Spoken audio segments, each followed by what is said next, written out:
Hello, hello. Welcome to my show, everyone. I'm Julia Holly, owner of JH Creative, and this is my Filipino Hustle Fridays series. Thank you so much. I am so excited about Charlene Alcanices. I got it right earlier. All good. Alcanices. Yeah. But yeah, no, seriously, like serial entrepreneur. You have 3 businesses. You're a mom of 3. I just found that out. My goodness. I can't wait to hear more of your story. So thanks for joining us. Oh, no, thank you. I mean, like I had said, like, this is such an honor. So I really am so blessed and so humbled to be here. So thank you. And I'm flattered when guests say I'm honored. I'm like, I'm honored. Just like you guys like you've been featured on the news. How did you manage life in Silicon Valley? Like, okay, let's start from the beginning. You have a background, a corporate background, right? Like Yeah. You grew up in the Bay Area, right? Yeah. So, well, I was born in the Philippines. Okay. But I moved here when I was like 1 year old. So I might as well be kind of born here. But right. But yes, but since then I have been living in the Bay Area ever since. Started off in the East Bay, and then when I met my husband back in oh my gosh, 19 oh gosh, you know, we have to tell dates. Sorry, yeah, you don't.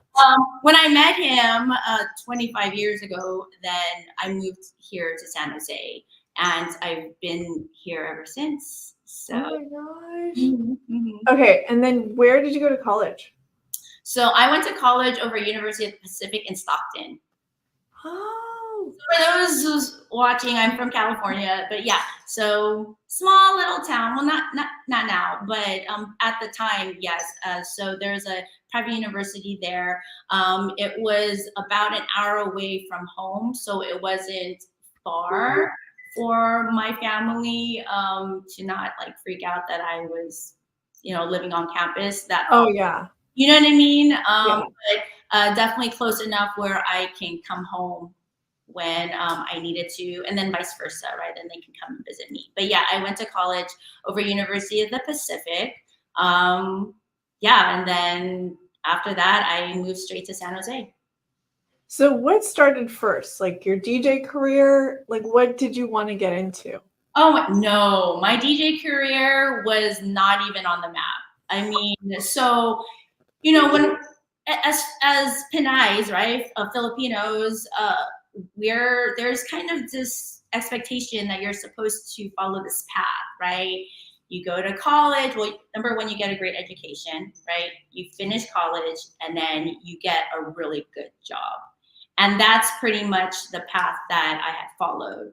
In between there, I met my husband. We started having a family, right? So I was just super focused on just building a career for myself, but mainly for our family. So I started in healthcare, and I moved up pretty fast. And by the age of 27, I became a director. And then by then, we already had 3 kids by the time I was age 20. I know. So my husband and I, we met at a club like in 1999, and then we got like 6 months later. Like this, like really, it was clear. It was pretty clear. And then soon after that, we started having a family. So we've been together a really long time, and we're like hella married. But during that time, as we were having kids, we were both moving up in our careers. I especially just knew that I just needed to land some sort of executive role, because that's what I thought I was supposed to be doing. And I did. So by the age of 27, I was in that position for about 5-6 years. And during that time, I had gained like local oversight, regional oversight, statewide oversight. But after that, I just wasn't happy. I realized that I had this I knew that I was destined to do something more, and I wanted to stay in my corporate career to see if I could do what I felt like I was meant to do, or my purpose, but I just wasn't finding it. And I felt like, there's my husband. Sorry. I just want to make sure you saw the comments, but yeah, no, you know you wanted to do more. Thanks for watching, guys. Oh, thank you. Aww, so supportive. Oh my gosh, gonna make me cry. I didn't think anyone would actually like tune in, but that's amazing. Aww, I loved it. Like I was saying, I was gosh, now I got stuck. Well, you were saying you knew you were destined to do more, like beyond what you. Sorry. Yeah. I knew I was destined to do more. I wanted to stay in my career, but I was already so spread thin that I was really compromising my presence with my family and my marriage. So in order for me to do more within my company, then that would mean I'd have to then sacrifice more of my bandwidth and my time. And it just couldn't do that. So at the time I was getting into health and fitness for myself. And I just felt very empowered to know that I was a career woman, mom of 3, and I was finding this time for myself. And so I ended up just leaving corporate to actually start my own fitness business.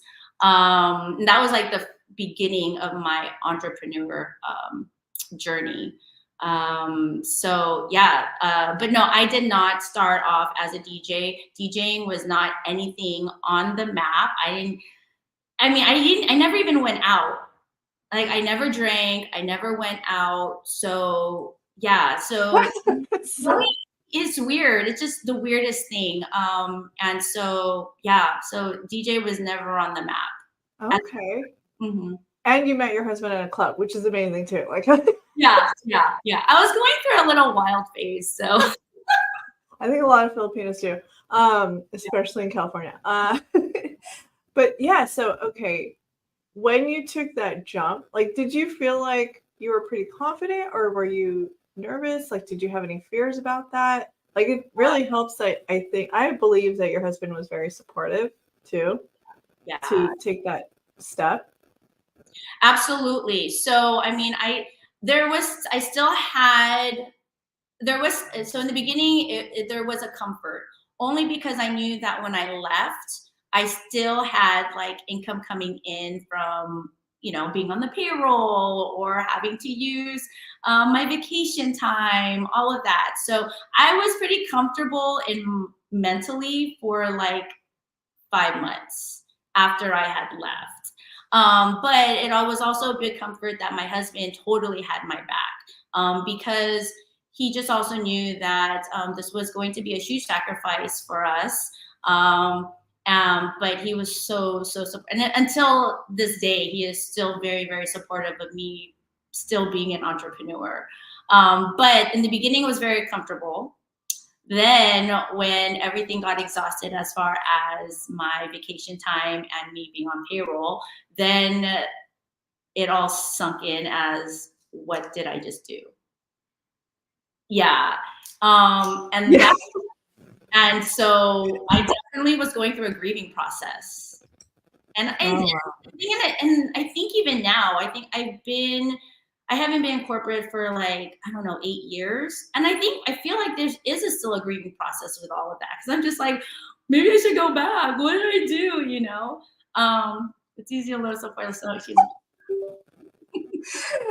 I better read it out loud, because like I plan on turning these videos into audio podcasts. And of course your husband says it's easy to love and support someone like Charlene. She's beautiful to watch bloom. Aww. Thank you. Couple goals. I should have interviewed you both, but I'm so glad I'm interviewing you first. Yeah. Like, you started the entrepreneurial journey. Is he also an entrepreneur? He is, alongside with Soulmates, he still has his 9 to 5. And he's also in healthcare as well. But he loves what he does with his 9 to 5, and he's so good at it. But along with like Soulmates, along with Momstera Lounge, he does definitely he's definitely a contributor, and he like helps like run things with me. So you started around 2020, right? The Momstera Lounge. Yes, 2020. According to what my team pulled up. Yeah, 2020. So that was during the pandemic. Yeah. Yeah. So I started off, I think it was either June or July, where I kicked off Momstera Lounge officially as my official business. And during the pandemic, like with everybody, I got let go.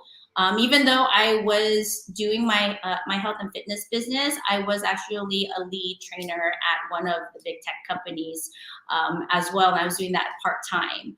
And it was amazing. It was beautiful. And then everyone worked from home, so they really didn't need us anymore. So I had established my own online business with my fitness. And then once I had established that, you're sitting in your space because you have all this time now. And I'm just like, what am I going to do next? And I knew I was going to open up a plant store. It was definitely in my retirement plan because I don't have a retirement per se. So I knew I was going to work, right? And if I was going to work, then I would need to love it. And I knew I was going to open up a plant shop, probably like in my 60s. But I ended up just saying, I'm going to do it now.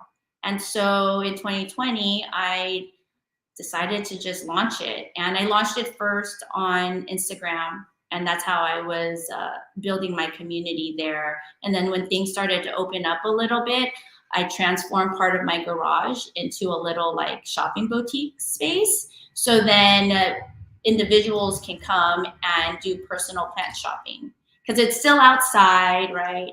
And that's how I start. That's how a lot of my dedicated customers, that's how they're still with me, was through the shopping through my garage days and then picking up my front porch. Yeah, a true Silicon Valley story. Totally. I love it. Yeah. And then from there, as things opened up a little bit more, I started going out and doing pop-ups at community events. And other like female-owned businesses, like my girlfriend across the street, Maria, she owns Bessie's Boutique. She's like my personal stylist, but she definitely gave me an opportunity to pop up and really get my brand out there. And it just so happened that now my brick and mortar is literally across the street from her. That is so cool. It really helps to have like people in your community, fellow entrepreneurs nearby, supporting you. Yeah. Now, you also mentioned in your space, like you do a lot of events and you also create like special occasions, I guess, for people in your community, but you also help other business owners sell their plants. Is that you have like a shared, what do you call it again? Yeah, like so we'll talk about the micro retail space that I created. I launched that this year. It's called the Grow Community.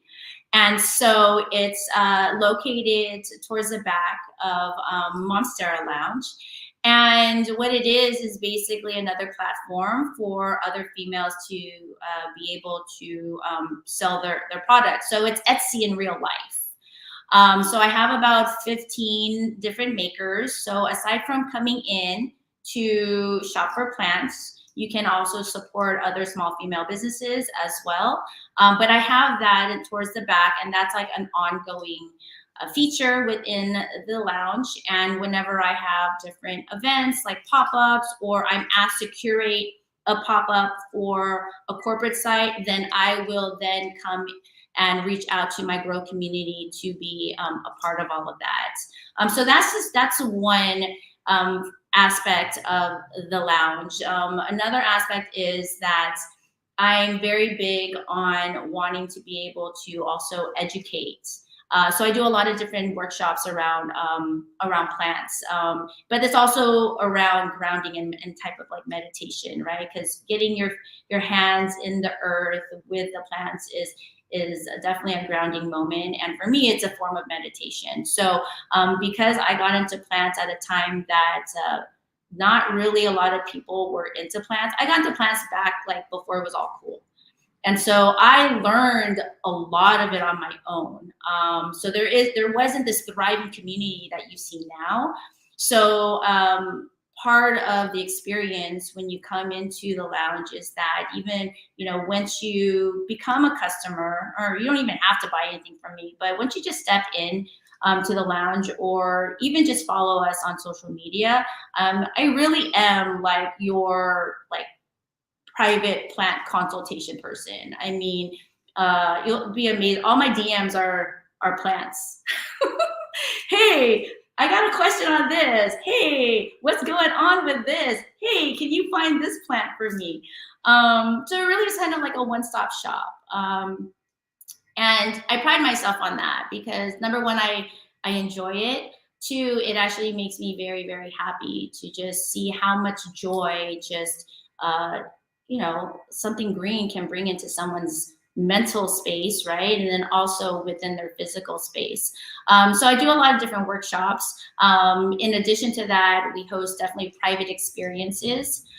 So people can book the lounge and they can create a private experience through like a terrarium workshop, a moss art workshop, kokedama workshop.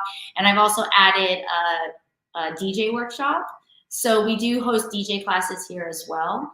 And though they're targeted for women, it's not just for women, but it is really a safe space for women to find a place to learn on their own and not feel intimidated, because that industry, the DJ community, nightlife community, is still very, very male driven. So the lounge is just, it's a safe space for women to just feel safe in their skin. And you're playing in a plant shop. So it's not like in your face.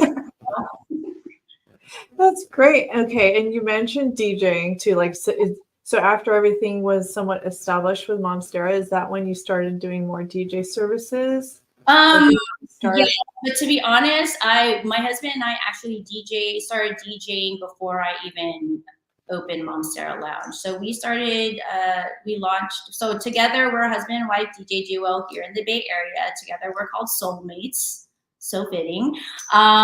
And so we started together back in like 2016.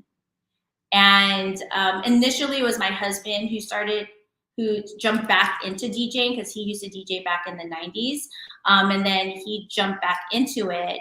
And I was going with him to his private gigs. It's like, it always began with a graduation party, a backyard party.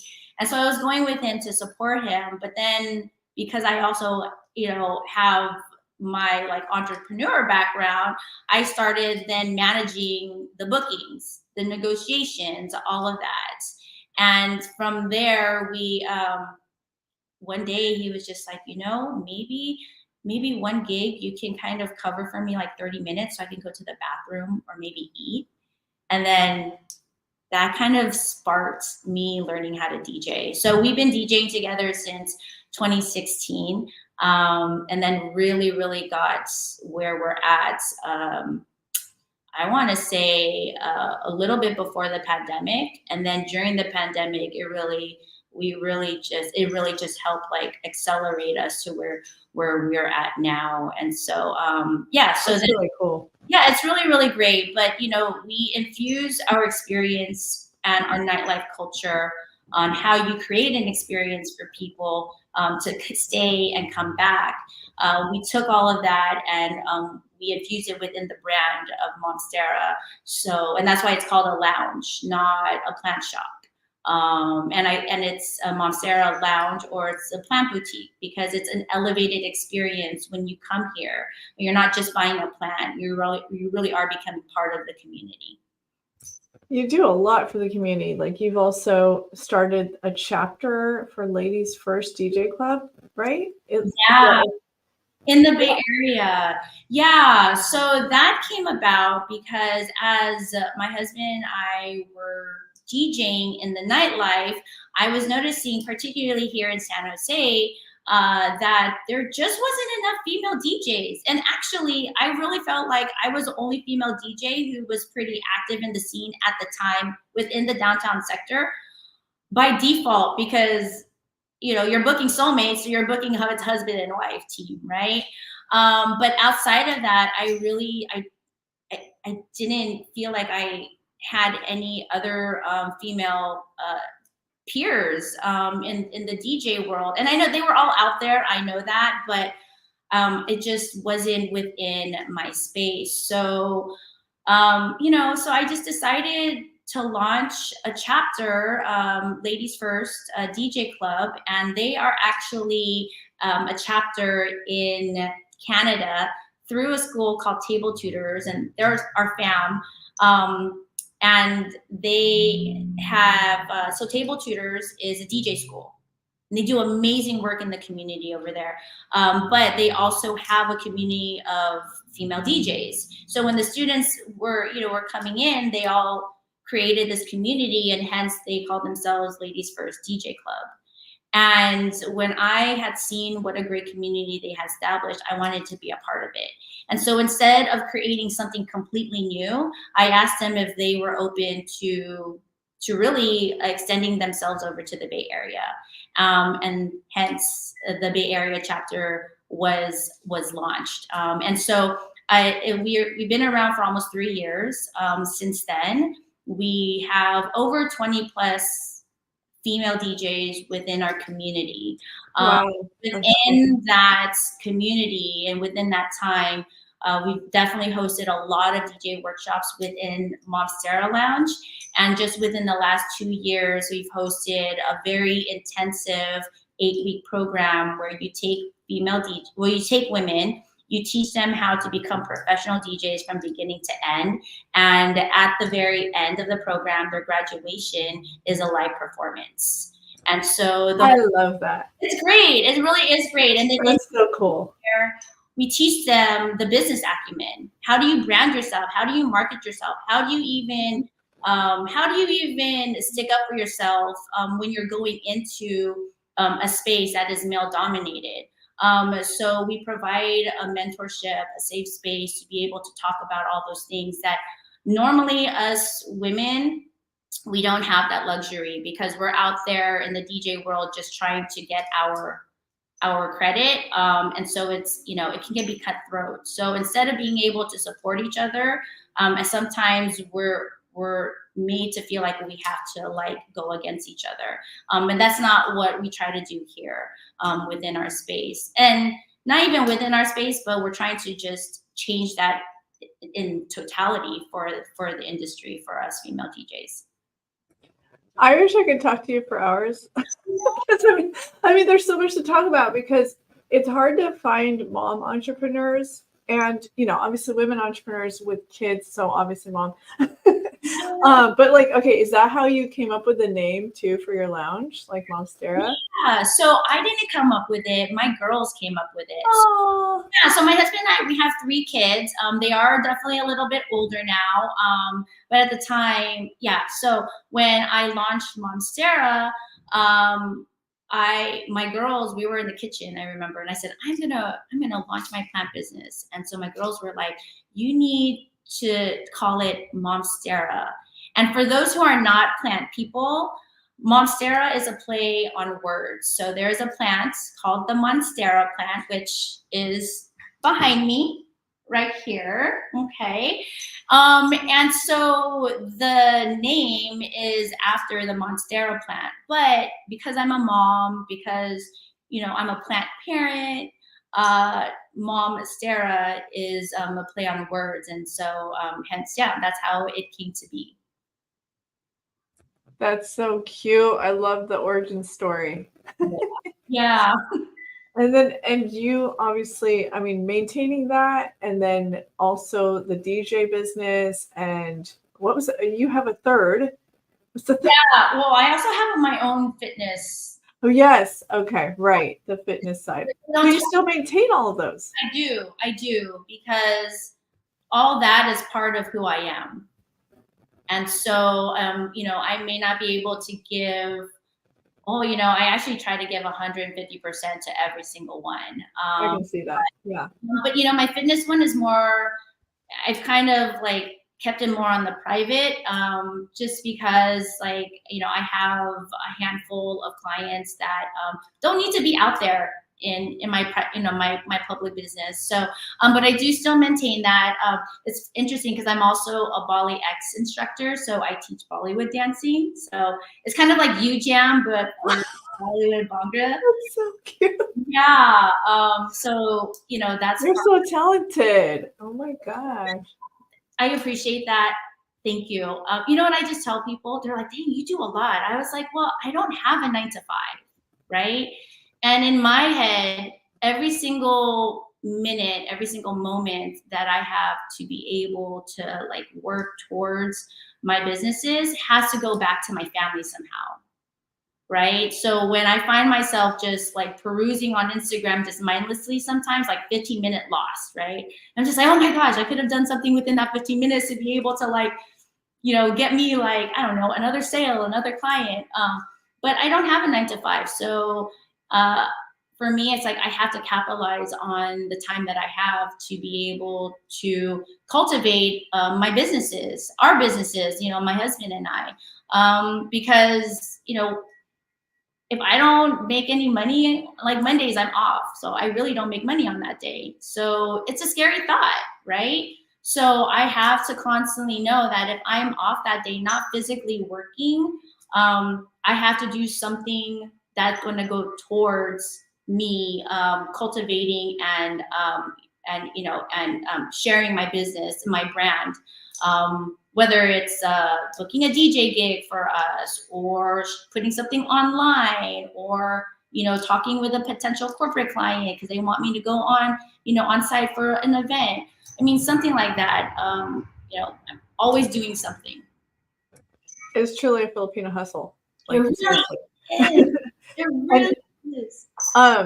Well, okay, so you mentioned, and I wouldn't have guessed this, that your kids are grown, like fully grown. Like you're pretty much like on the empty nesting stage almost. And then you mentioned that they go, or a couple of them went to USF, which is also known as, what is it? University of.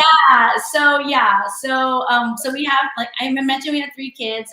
They are all pretty grown. So the oldest is, she's in her early 20s. She's fully graduated, and then the middle one goes to college, and then the youngest is like a junior in high school. But so the two, the oldest and the middle, went to college or is going to college to University of San Francisco, but we call it University of Spoiled Filipinos. So damn, like I never heard that before. That was hilarious. Yeah, save that on put that in your arsenal. Yeah, but. I mean, definitely, I feel it really is a privilege to go there. I mean, it's really, it's a great school. It is. Yeah. A great school. Yeah, they go to USF, University of Spoiled Filipinos. Great city, obviously. I love that town. So yeah, it's just amazing.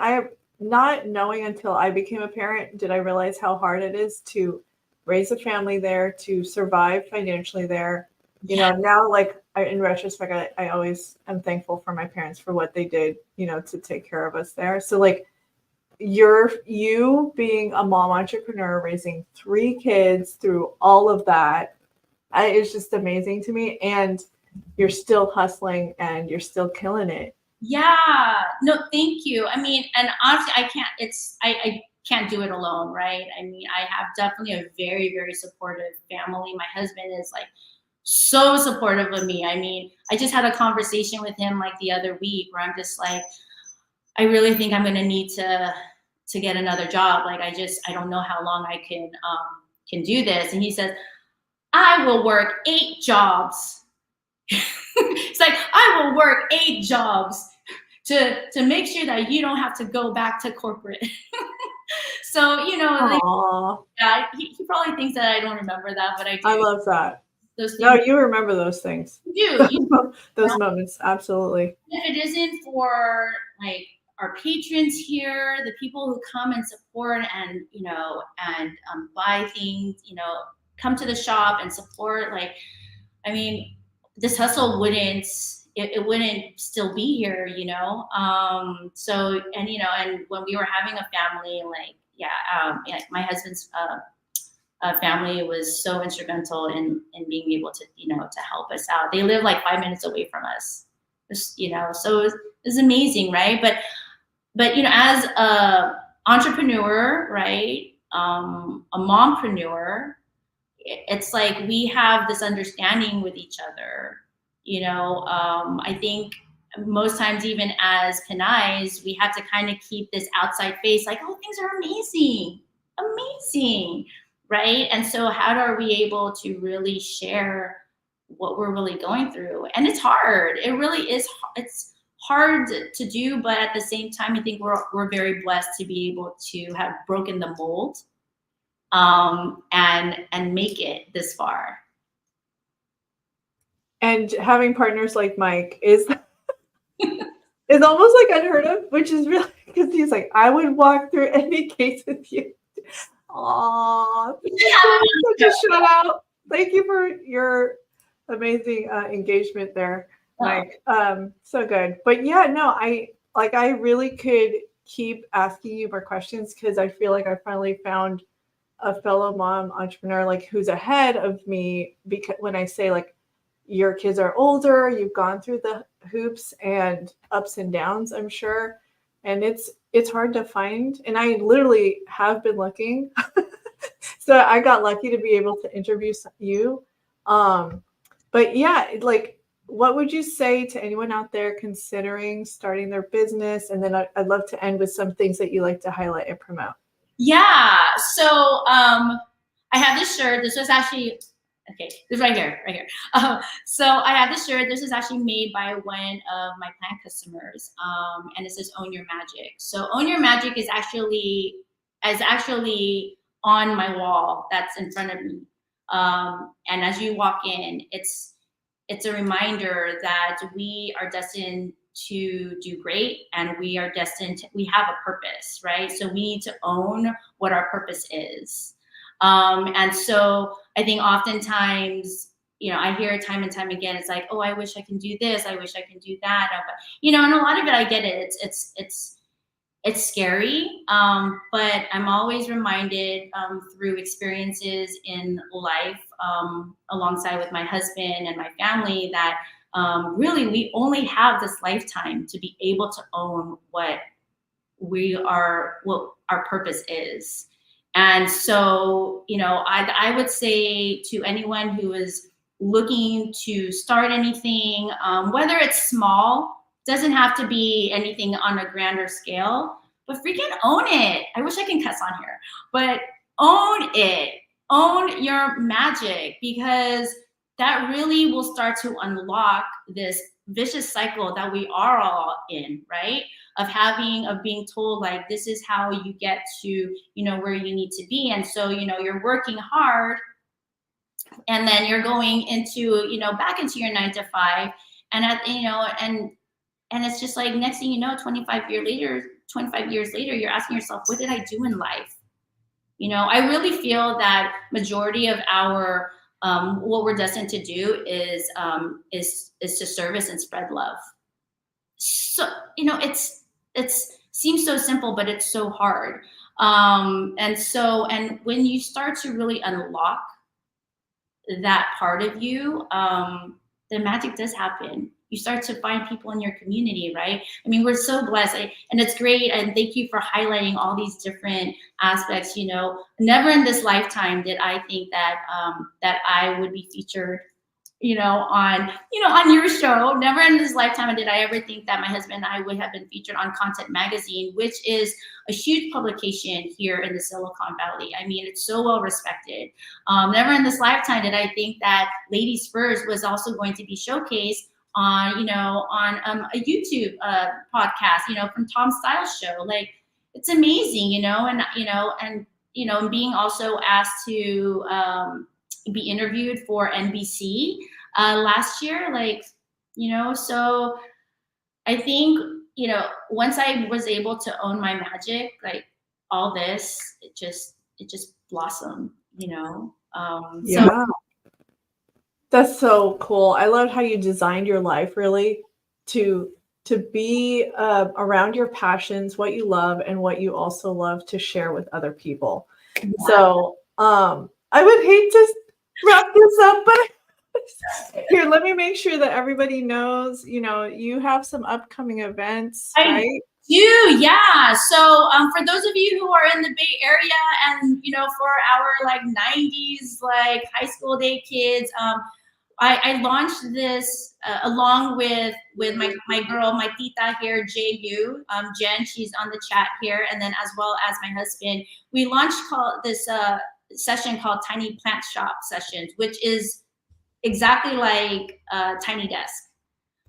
Oh, I love that. Right? Oh my goodness, that's a great idea. Yeah. So we actually have our very first session on my YouTube channel, Houseplant Sessions, and I can send you all the link. But we have one voice. One voice? Yes, I'm old enough to know. And you're exactly who I do it for. Who we do it for, right? I'm a 90s girl. Like, there's some others I'm forgetting. I'm getting it. So but you know all of them. You probably, if you start listing them out, I'm like, yeah. So One Voice actually launched our Tiny Plants shop or session. Oh, that's exciting. Yeah, so now they're returning for. Oh yeah, One Voice right here. Yeah, we're running it back, totally unplugged, very, very intimate. Oh my gosh. Yeah, tickets are on sale now. We've got in standing room or we've got seated. So that's happening September 15th, alongside with Aaron, who is their producer. So it's a beautiful experience. And then in September 26th, I'm doing plant bingo. So, which is, it's like, it's bingo, but you get to win plants. So truly for the plant community to come out and just be amongst our people, to nerd out together, and just have a great time. And that we're gonna do that in downtown San Jose. That's at a place called Nomakai. And yeah, it's just amazing cocktails. It's also, we're going to be playing slow jams because it's part of my event called Soil Jams, where I do this monthly event where you just come, sip, shop, and play slow jams the whole entire time. Yeah, and so those are the two major ones that's coming up in September. That sounds so much fun. I wish you lived closer. I know. I'm interviewing all these Filipinos in California. I can't get to meet with y'all. But no, I'm serious. Like, I definitely have to like a get together with all you guests. Thank you so much, Charlene. And for those of you, I've been sharing her handles, social media handles. Make sure that you guys follow her and catch her. Uh-oh. I think she might need to hop on. I think she froze. You can hop back on, Charlene, if you want to hop back there. I think she'll be right back. Let me see if I can add her back onto the stage. Yeah. Let me share. Yes. Let me make sure that I have all the handles. Oops. Thank you so much, Mike. I hope Charlene hops back on. Let's see if she'll, I appreciate it too. Thank you so much for watching. I think her Wi-Fi might have cut down, but let me just give her a quick shout out if her internet's not working right now, but wanted to say thank you so much, Charlene, for hopping on to my humble show. You're my 25th guest, and it was really an honor to have you, and it was so fun conversation. Would love to continue this conversation again. Would love to have you on. And looks like I got, yeah. Let me see. I think, are you back on? It's still loading. Okay. No worries. I know we're messaging and she's having connection issues, but like I said, at least we caught to catch like all of that. And I really, really appreciate all those who participated during this interview. And we're going to have to do a part 2 because the internet just cut Charlene off prematurely. And anyways, if you guys can follow her and support her business, if you're over there in California, go check out her shop, go tour her space, or even just contact her and mention her that you got to see the show. And Charlene, I appreciate you again. Would love to have you on again. I'll see you guys on the other side. Talk to you next time.